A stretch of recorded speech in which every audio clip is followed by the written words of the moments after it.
बिस्मिल्लाहिर्रहमानिर्रहीम। अस्सलाम वालेकुम viewers, welcome to another vlog. उम्मीद है कि आप सब भी खैर खैरियत से होंगे, हम भी ठीक ठाक हैं। पहले तो आप सबको चांद मुबारक मुबारक। आज हम बना रहे हैं शीर खुरमा। सबसे पहले मैंने लिया 1 लीटर दूध और थोड़े से बादाम लिए, थोड़ा सा जो है खोपरा लिया है, उन्हें अलग से काट लिया, वो ऊपर से डालूँगी। बाकी जो मैंने आधी पैकेट सेवइयाँ ली और ये मैंने जो है 3 चम्मच जो है कॉर्नफ्लोर लिया है और 1 प्याली चीनी ली है। तो आज हम बना रहे हैं शीर खुरमा, बहुत ही अच्छा बनता है। आप जो है ना पैकेट वाले से बेहतर है यही आप सेवइयाँ ले लें रंगीन वाली, तो आप बना सकते हैं। तो मैंने 1 लीटर दूध ले लिया है, उसमें जो है ना आधा लीटर पानी शामिल कर दिया है। तो अब हम दूध को थोड़ा पकाएंगे। ये देखिए व्यूअर्स, थोड़ा गर्म हो चुका है दूध। अब हम इसमें डालेंगे सेवइयाँ और वो जो कटे हुए बादाम और खोपरा। और भी आप अगर ड्राई फ्रूट एड्स करना चाहें तो आप कर सकते हैं, मगर मेरे पास जो यही अवेलेबल था तो मैंने यही यूज़ किया। अब जो है आप इसे जो है अच्छी तरीके से मिक्स करें, वरना जो है सेवइयाँ नीचे बैठ जाती हैं, फिर वो जम जाती हैं, गुठले बन जाती हैं। तो इसलिए जो है इसे मिलाना पड़ेगा थोड़ा हल्का हल्का, ताकि जो है ना ये अच्छे से मिक्स हो जाए।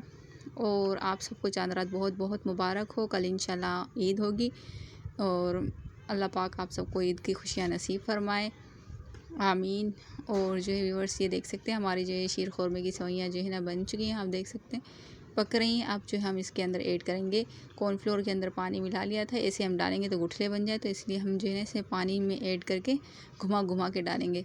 वैसे तो इसे डालते हुए चम्मच से घुमाना चाहिए, मेरे एक हाथ में मोबाइल था इसलिए जो है मैं नहीं घुमा सकी, मगर आप जब डालिएगा तो घुमा घुमा के डालिएगा चम्मच के साथ, ताकि जो है ना ये गुठले ना बने। वैसे माशाल्लाह से मेरा तो गुठले नहीं बना, आप देख सकते हैं व्यूअर्स। अब हम इसे थोड़ी देर और पकाएंगे ताकि जो है ना ये अच्छा सा गाढ़ा हो जाए है। इसके अंदर जो है फिर हम डालेंगे 1 प्याली चीनी, बिल्कुल परफेक्ट बैठती है 1 प्याली चीनी। अगर आप ज़्यादा मीठा पसंद करते हैं तो आप ज़्यादा भी डाल सकते हैं, मगर मैं जो नॉर्मल पसंद करती हूँ, हमारे घर में नॉर्मल मीठा ही इस्तेमाल होता है।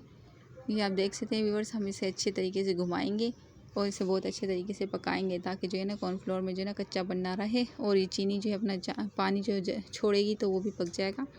आप देख सकते हैं व्यूअर्स, मेरा जो पक चुका है। अब इसके अंदर मैं डालूँगी आधा चमचा वो इलायची पाउडर। मैंने 3-4 इलायचियों के बीज निकाल के उसे कूट लिए थे, तो फिर उसे मैंने डाला। इससे जो है ना फ्लेवर काफ़ी अच्छा आ सकता है।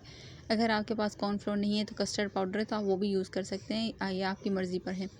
अगर आपके पास कस्टर्ड फ्लेवर वाला पाउडर है तो आप जो है ना ये इलायची को स्किप भी कर सकते हैं, नहीं तो आप इलायची डालें, क्योंकि इसमें कॉर्नफ्लोर में कोई फ्लेवर नहीं। आप ये देखें कितने अच्छे तरीके से पक गया है। मैं इसे ज़्यादा गाढ़ा नहीं करूँगी, क्योंकि जो है ना फिर ज़्यादा गाढ़ा होगा तो वो जम जाएगा। आप देख सकते हैं व्यूअर्स, हमारा जो है शीर खुरमा तैयार हो गया। अब जो है इसकी ये फ़ाइनल लुक है।